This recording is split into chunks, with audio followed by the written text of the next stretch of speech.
Bom, boa noite. Eu não consegui. 171 pessoas no Maracanã não conseguiram. Botamos 11, 12 no Maracanãzinho. Foi o que nós conseguimos, mas enfim. E eu queria falar um pouco de uma experiência recente e falar um pouco de gente. Eu trabalho numa indústria onde eu não vendo nenhum produto, não presto nenhum serviço. A única coisa que eu faço é montar times, escolher pessoas e extrair delas o melhor que elas têm a dar. Quando eu deixei a seleção, ou me deixaram, não sei exatamente qual foi o sentido do meu afastamento, da minha saída, mas eu voltei para a universidade. A minha ideia era me capacitar e voltar para o mercado de alguma forma mais preparado. Eu tinha me formado na PUC do Rio, há muitos anos atrás, em economia, e falei, vou voltar. E eu fui ao INSPER em São Paulo, vim à PUC aqui no Rio, minha alma mater. Então, ao final da palestra, me convidaram para dar aula na área de empreendedorismo. E falei, poxa, empreendedorismo, eu tenho alguns empreendimentos, eu acredito em pessoas e tal, eu invisto, corro alguns riscos ali. E comecei a fazer. E entrei como professor numa área chamada liderança empreendedora. Noções de liderança para jovens empreendedores, que são muito bons em tecnologia aqui, mas têm dificuldade em lidar com pessoas, comunicação, enfim, são bons aqui em digitar, mas muitas vezes têm dificuldades em falar em público, em criar times, em cobrar, em receber feedback. Há poucas semanas atrás eu fiz uma dinâmica na aula, na turma. Toda segunda-feira a gente faz aulas lá. Nessa dinâmica eu falei no final o seguinte, eu sou o presidente de uma grande corporação e vocês vão se vender para mim, vocês querem trabalhar comigo, eu quero que vocês façam um pitch de 1 minuto. Dizendo o que você tem de forte, o que você tem de realmente seu ponto forte e seu ponto fraco. O que você tem a melhorar? Se vocês disserem que não tem ponto fraco, vocês estão mentindo ou vocês não têm a consciência de ter coisa para melhorar, o que é grave. E aí, ponto forte, ok, foram vários pontos, mas 100% dos jovens falaram de 2 coisas, só 2 coisas apareceram nos seus pontos fracos. Primeiro, falta de disciplina. Ou são criativos, mas quando tem processo, disciplina, algo repetitivo, eles rateiam. Segundo, lidam mal com frustrações. Qualquer não, hoje em dia, não, então eu desisto, eu saio, mudo, migro, rapidamente eles fazem. Portanto, da perseverança é algo importante que a gente tem que... E eu fiquei pensando, olha que ferramenta interessante que a gente quase não usa, que é o esporte. No esporte você tem que ser disciplinado para ter algum tipo de êxito. Ponto, a disciplina, repetição, disciplina. Não é motivação. Fala aí um pouco de motivação e disciplina. E você lida com frustrações permanentemente. Você perde, você ganha, você é cortado da seleção, você é colocado no banco, você não é escalado. São frustrações permanentes, assim como vitórias. Extras de frustrações. Tem que voltar no dia seguinte, melhorar, aprender. Eu sempre digo isso. Quando você aprende, você nunca perde. Aquela é uma lição de como você não deve fazer, o que você deve fazer diferente para não sentir aquele sentimento de novo. Eu quero me ater ao esporte. Uma ferramenta importante, que não há um projeto nacional, há coisa aqui e ali, e começando com um pouquinho da missão. Eu sou jovem, qual é a nossa missão nessa história? E aí, falando de missão, eu me refiro a uma instituição chamada os All Blacks, time de rugby da Nova Zelândia. É muito mais do que o futebol no Brasil. O rugby da Nova Zelândia é algo que remete à origem da nação. O Haka fala realmente das origens, das raízes de uma nação que se cria. Um jovem se tornar um All Black é a maior honraria que um kiwi, um jovem neozelandês, pode obter. E qual é a missão dele? Quando ele recebe aquela camisa e ele se torna parte daquele grande projeto nacional, quando ele deixar aquela camisa muitos anos depois, ele tem que deixar a camisa num ponto superior ao que ele encontrou, ou seja, agregar valor, somar, contribuir com o projeto. Essa é a missão dele. E aí eu tive uma experiência muito interessante. Essa foto é do dia 21 de agosto de 2016, dia da final olímpica aqui no Rio de Janeiro contra a Itália.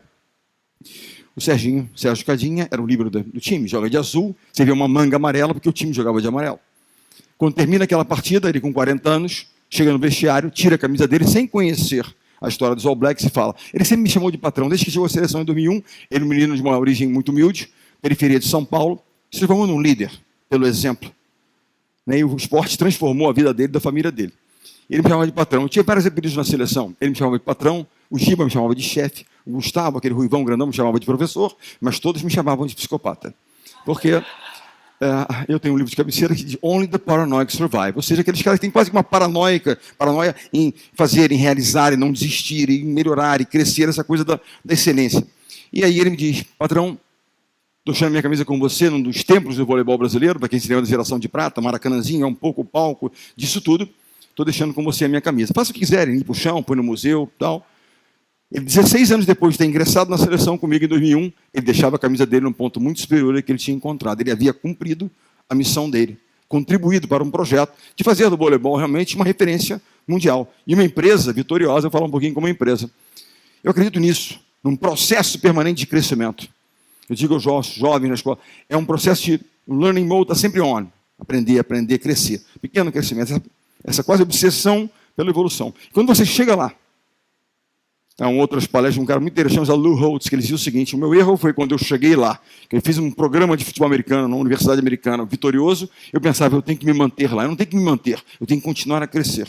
Esse mindset de crescimento, de novas realizações, ele tem que permanecer conosco, e é um processo permanente. Quero contar um pouquinho rapidamente uma história. Eu cheguei à seleção em 2001, vindo do feminino, quero contar há 16 anos, senão não tenho tempo para falar dos 24 em seleções. Eu chego, me deparo com um momento de muito talento, era uma juventude com talento, mas uma empresa que era 6ª colocada no ranking mundial. E eu queria o quê? Queria chegar ao topo. Disciplina, tal. Comecei a ver. Quais eram as questões? Disciplina. A primeira coisa é disciplina. Disciplina é a ponte que liga os nossos sonhos, nossas realizações. Eu tenho um projeto, eu planejo como é que eu vou chegar lá. Se eu não cumprir aquilo no dia a dia, né, eu não vou chegar lá. Disciplina. Criar hábitos de excelência. Saber dizer não ao que você gosta, você está para fazer aquilo que você quer fazer. Não, o Bernardinho virá aqui para dar uma palestra de motivação. Será que todo dia nós acordamos motivados, 100% motivados, para fazer aquilo que devemos fazer? Mas se formos disciplinados, nós faremos. Aquele dia que você acorda meio cansado, você programou fazer um exercício físico, aí você vai lá e bate no seu despertador e põe um soneca lá, mas se você for disciplinado, você vai fazer. Se você não faz, você fica meio frustrado. A disciplina tem a ver com isso, sim. Realmente, coisas que, eu digo, o maior inimigo do crescimento é quando nós atingimos a zona de conforto. O desconforto, ele provoca essa busca por uma coisa melhor e tal, e eu, muito mais do que um treinador, eu me transformei num provedor de zonas de desconforto. Metas audaciosas, vamos ganhar dos caras, não tínhamos nenhum título mundial. A Itália tinha 3, vamos passar esses caras. A ideia era essa. Quem era o benchmark da história? Vamos passar todos eles. A ideia era que o somatório realmente fosse maior. E nós chegamos lá. Escolher pessoas. Eu brinco dizendo que eu sou o maior estudioso de Tom Brady no Brasil. Esse cara se tornou o maior campeão da história do futebol americano e casou com a Gisele Bündchen. Portanto, esse cara é o cara. Se eu descobrir o segredo dele, eu chego lá. Mas o interessante dele, eu não quero falar das conquistas, eu quero falar de como é que foi escolhido. Escolha de pessoas. Porque nós escolhemos pessoas, elas fazem a coisa acontecer. Gente, como é que se dá a escolha de universitários que se tornam profissionais? Universitários se tornam profissionais no draft day, que é o dia da escolha, o dia da loteria. Você tem 7 rodadas, onde 200 e tantos, 300 jovens são escolhidos anualmente. Ele foi escolhido no número 199. Quase não foi escolhido. Como é possível que uma indústria que move bilhões de dólares, vocês têm noção de quanto vale, o principal time mais valioso das franchises da NFL nos Estados Unidos vale 5 bilhões de dólares, que é o Dallas Cowboys. A última estimativa em relação ao New England Patriots, que é o time dele, vale 3,6 bi de dólares. Como é que uma indústria que move tantos bilhões cometeu um erro tão grosseiro de não escolher entre os top 10, pelo menos, esse cara? E a melhor explicação, ela vem de um rival de Tom Brady, não de um parceiro dele. Um cara que nunca jogou com ele, mas sempre contra ele. Mediram Tom Brady de fora para dentro. Quanto ele era rápido, ele não é rápido. Quanto era forte, não é forte, nem tão preciso. Esqueceram de medi-lo de dentro para fora. Qual o tamanho do coração daquele cara? Quanto ele está disposto a dar pelo seu time? E segundo, esse rival, ninguém estaria disposto a dar e se preparar mais para atingir o seu objetivo do que Tom Brady. E essa é a razão pela qual escolher as pessoas certas. Agora, quando eu falo de pessoas e liderança, eu falo, a base disso tudo é, primeiro, a integridade, transparência. A pessoa pode ser muito talentosa, mas se você desconfiar um pouco do processo, como é que as coisas acontecem, atenção. Porque o líder não cabe fazer aquilo que é conveniente, mas aquilo que é certo. O que é certo nem sempre é simples, nem sempre é popular, mas aquilo que tem que ser feito. Simon Sinek, falando do primeiro ciclo nosso, 4 anos, nós chegamos lá. Em 2003, 2 anos depois que eu assumi, nós atingimos a liderança do ranking mundial. De onde nunca saímos, estamos em 2019. Perdemos hoje para a Sérvia. Eu estou aqui chateado. Eu não estava lá, mas continuo ligado. Né? Eu tenho um estado de espírito que é permanente, que é preocupado. Muito preocupado, pouco preocupado, mas estou sempre preocupado. Então, já mandei umas mensagens, estamos trocando, e você diz o seguinte, chegamos lá. 2004, dia 29 de agosto, ganhamos o ouro em Atenas e concluímos o nosso primeiro ciclo. Chegamos lá. É mais difícil chegar lá ou se manter lá. Porque as armadilhas começam a se colocar. Os egos começam a ser inflados, os caras começam a ser os caras, etc. Tal, e mais do que nunca a gente precisava realmente seguir. Essa é a foto de 4 anos depois. Parece mais a foto de um funeral, né, de um parente próximo da equipe, a foto de uma prata olímpica. Por quê? Porque os resultados do passado não nos garantem nada no futuro, a não ser expectativas e responsabilidades. O sucesso do antigo Rock in Rio só garante uma coisa, os organizadores, que é temos que fazer um ainda melhor. Temos que conquistar um novo ouro. Caso contrário, nos decepcionaremos. E como é que a gente faz isso? Na verdade, primeiro, lideranças. lideranças que inspiram, batem meta com consistência, com o seu time, fazendo a coisa certa e evitando que o grande inimigo da construção do time, que são egos e vaidade fora de controle, se instaure. Michael Jordan tinha uma frase que era lapidar: eu posso até ganhar uma partida, mas jamais ganharei um campeonato. Por isso eu preciso de um time. Um dia, mas eu acredito em times, mas acredito em meritocracia. Um dia disseram ao Michael que ele tinha tido uma atuação um pouco egoísta, um pouco selfish e tal, não tinha passado muito a bola e tal, e disseram: Michael, lembre-se que na prova team não existe a letra I de eu. E ele então respondeu: mas lembre-se na prova win existe I. Ou seja, o talento ele é importante, mas que o talento realmente ele faça que o time produza mais, faça a coisa realmente acontecer. Eu participo de alguns conselhos, e há conselhos onde a palavra que eles mais dizem, eu observo muito a postura das pessoas. Fala de nós, nós, nós. Há um outro conselho que nós estamos com a empresa sofrendo, onde o eu ali. E eu tenho distribuído um pouquinho desse livro chamado O Ego, Seu Inimigo. O problema é que eles não estão lendo. Portanto, a gente continua sofrendo daquela empresa onde as agendas são pessoais e não do coletivo. 4 anos depois eu descobri que o sinônimo da palavra quase é não. Eu quase bati a meta, eu não bati, eu quase entreguei, eu não entreguei. 4 anos depois, nós quase ganhamos o ouro de novo, mas ficamos no quase. 2-0 para nós, 21-19 no terceiro set, e nós perdemos para a Rússia. Lembram disso? Não é para lembrar, esquece que eu sou para burro. Então não é para lembrar disso. O fato é que nós perdemos. Como é que se aprende com as derrotas, com percalços? Não conseguimos entregar. Como é que se aprende? Primeiro, assumindo responsabilidade. Se continuamos a atribuir a outra responsabilidades que são nossas, do tipo, não, mas o juiz, não, o governo taxou, não, a China não cresceu, desculpa. Nós temos alguma parcela de responsabilidade. E se não assumirmos nossas responsabilidades, nunca vamos entender as verdadeiras razões pelas quais perdemos. Não, o professor não deu bem a matéria, por isso não foi bem, desculpa. Alguma nós temos. Assumam responsabilidade. Aprender com os próprios erros, porque a gente fica aprendendo com os outros. É muito bom aprender com os outros, mas nós vamos errar. E temos que aprender. O ideal seria aprender só com os outros, mas não vai acontecer. Faça aquilo que é certo, não aquilo que é conveniente. Isso era o que está na minha cabeça. Minha cabeça permanentemente. E seja resiliente. Essa questão de ser resiliente, porque nós perdemos a 4 pontos de um ouro. Quase fui demitido, obviamente, que uma prata olímpica no Brasil é algo para o voleibol complicado e tal.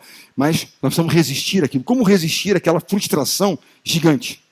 E continuamos trabalhando. E eu criando, fazendo. Me perguntam muitas vezes qual foi a decisão mais difícil que eu tive que tomar. As pessoas imaginam, quem acompanha o voleibol há algum tempo, porque houve realmente um corte que eu tive que fazer, e as pessoas diziam, naquele momento, eu cortei um grande jogador, Ricardinho. E as pessoas começaram então a me questionar. Não, botou o filho dele, nepotista, Bernardinho. Não, esse cara não dá. Tal. Vocês acham que se eu tivesse tomado uma atitude tão, como a imprensa quis fazer crer, tão injusta, incorreta, incoerente, parcial, o restante da equipe teria continuado a lutar por mim por tantos anos, eu me aceito como líder? Ou teria me rifado na condição de líder? E quando eu comunico o corte, eu pergunto, alguém quer falar alguma coisa? E alguém levanta a mão e fala, patrão já sabem quem é, o Sérgio Cadinho. Ele falou, se eu não tivesse feito nada, eu estaria pé da vida com você, porque já esperavam que eu fizesse alguma coisa, porque estava vendo transgressão de valores. Isso não é uma avaliação de caráter. Os nossos valores são time, integridade, time, trabalho extremo, treinamento. Você não quer mais fazer parte de um time, não quer trabalhar com dedicação, com muita intensidade, não serve para o nosso time. Portanto, tive que fazer aquilo que era difícil. Era o dilema cultura, nossos valores e desempenho. Ele entregava, mas não estava dentro da nossa cultura. E eu tomei a decisão de privilegiar o time e a cultura, para que a gente pudesse subsistir nas batalhas seguintes.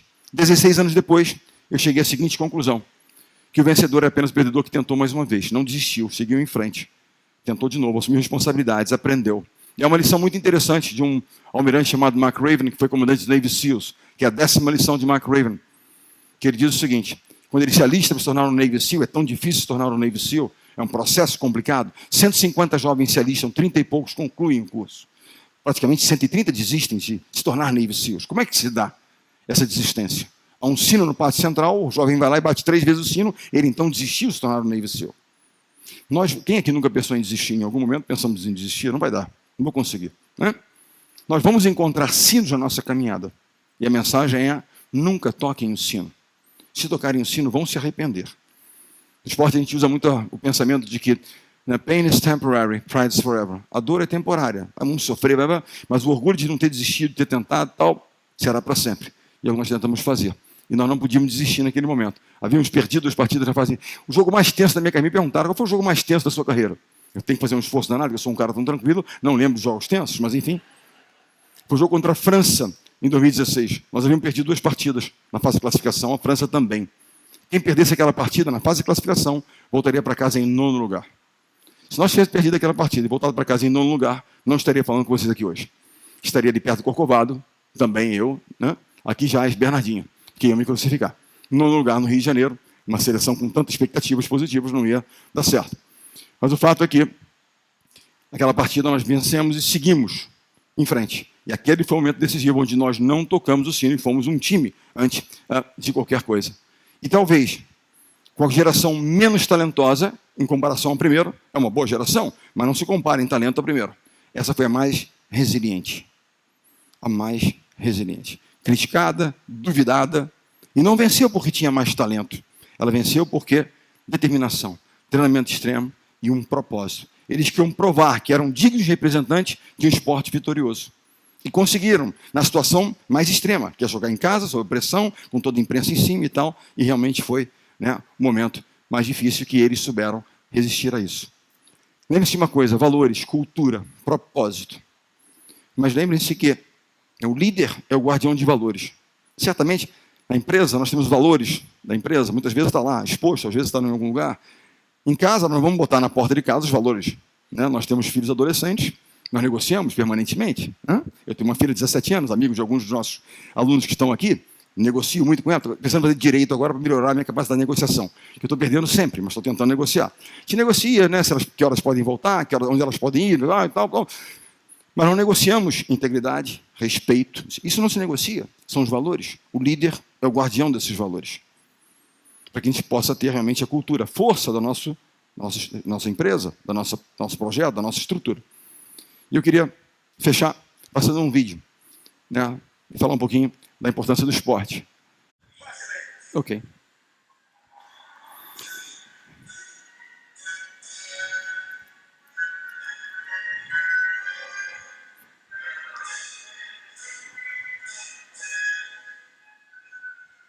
Eles estavam relativamente tranquilos, até que a bandeira começa a subir. Ou seja, e aí eles começam a se derreter um pouco. Só um pouco. E aí tem 2 lances finais.